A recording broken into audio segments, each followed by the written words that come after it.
Greetings and welcome to another Diablo 2 Resurrected video. Today I want to show you the Blade Free Assassin in a matching find teleporting build. So for all of you out there who want to do some more magic find, you like to teleport around, this is the build for you. Of course, if you also like the Blade Free Assassin as I do.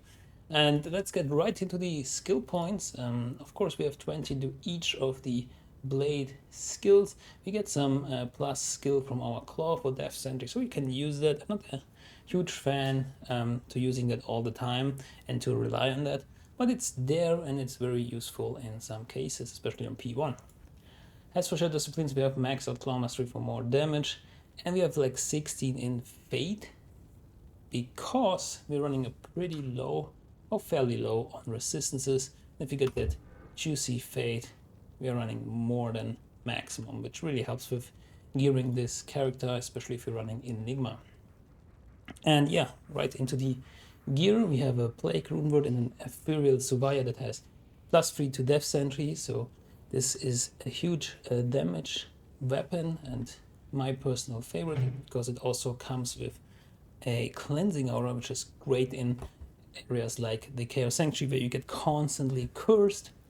And then we have a Harlequin's Crest with a 40% ED, 10% MF jewel. Of course, this is like over the top. You can also just use like an East Rune, Perfect Topaz, or some other variant which you like.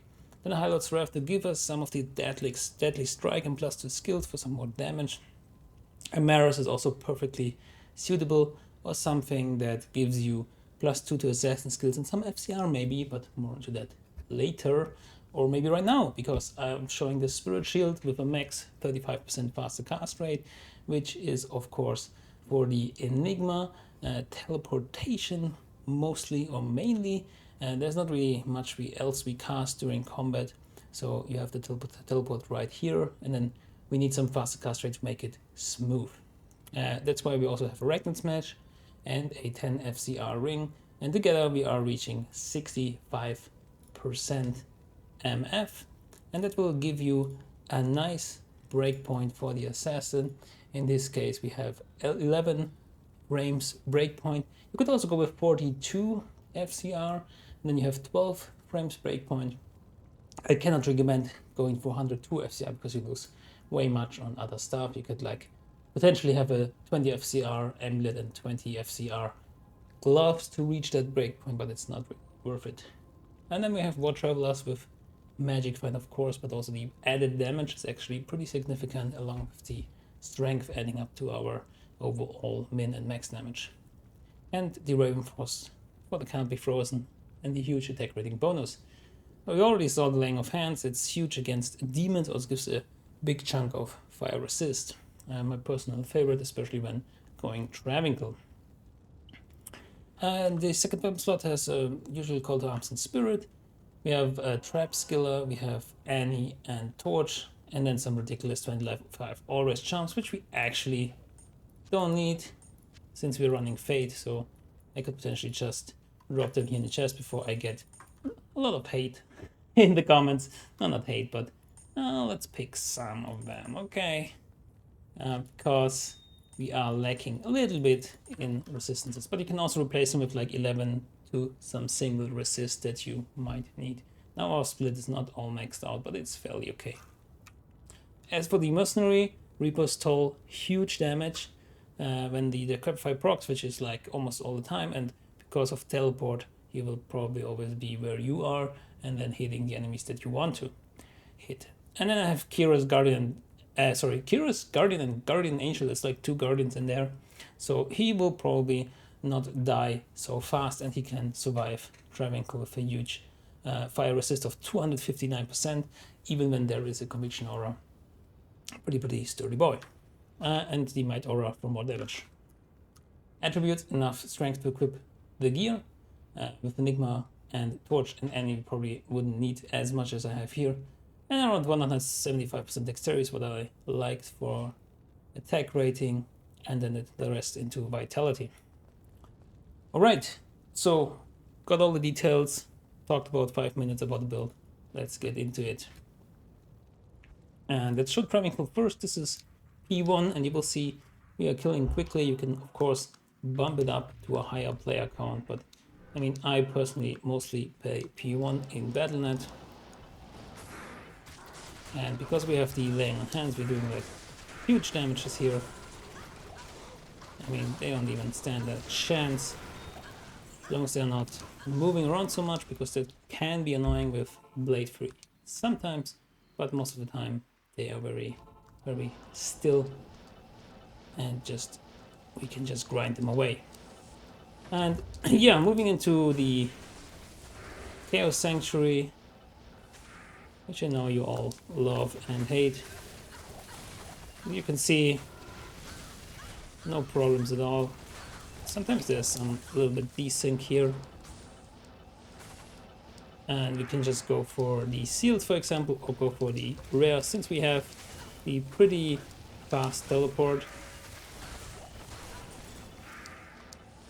and just kill those that can drop us some goodies. Also use Cloak of Shadows, which is pretty helpful in these huge crowded areas. Look at that, it's a lot of enemies. Oh yeah. The problem is we have so much plus skills that Cloak of Shadows like runs for a long time, so it might take some time until we can use it again. There we go. Already at Diablo himself. I haven't even used Death Sentry, and again, if you're using higher player counts, use Death Sentry, it's very helpful. Doesn't do as much as a lower player count because the damage doesn't scale with the health that they get on higher player counts, but it still helps overall. I think that was even terrorized, so I wanted to show a terrorized zone, but there was a terrorized zone apparently. I don't even know what else we can show. Can we potentially just farm Mephisto? This is an experiment here. I mean, the answer is probably yes, we can, but who's gonna do Mephisto when one has Enigma already?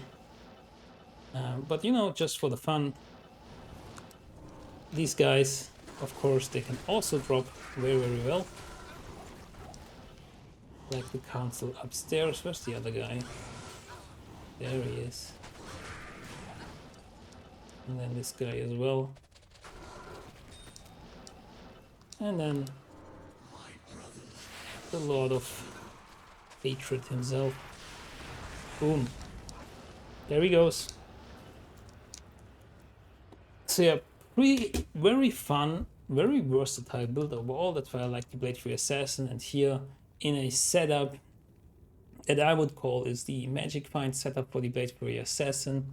There's not really anything else. I mean, you could run this one, for example, plus 3 to traps, 20% FCR, and then East it. Not sure if that combination is even possible. I think only 2 sockets are possible, so let's not look at this so closely. So it would be 50% MF then. And yeah, you can have a G phase if you want more damage on higher player counts, for example. It's very, very versatile, the way you want to play it. Do you want more teleports or faster teleports? Do you want more damage? You want more magic find? Anything is possible. If you're not fighting demons and you can slap on a Jans card, get 40% more MF. Ajits would be nice. I don't have it here. Yeah, we have 200% MF with this setup, so this is a very, very nice sweet spot. But again, with Ajits, it's 240.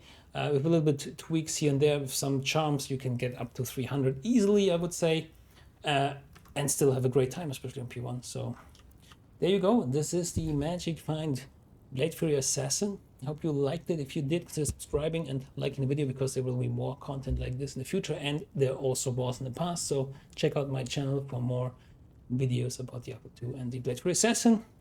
And until next time, good luck, have fun, and goodbye.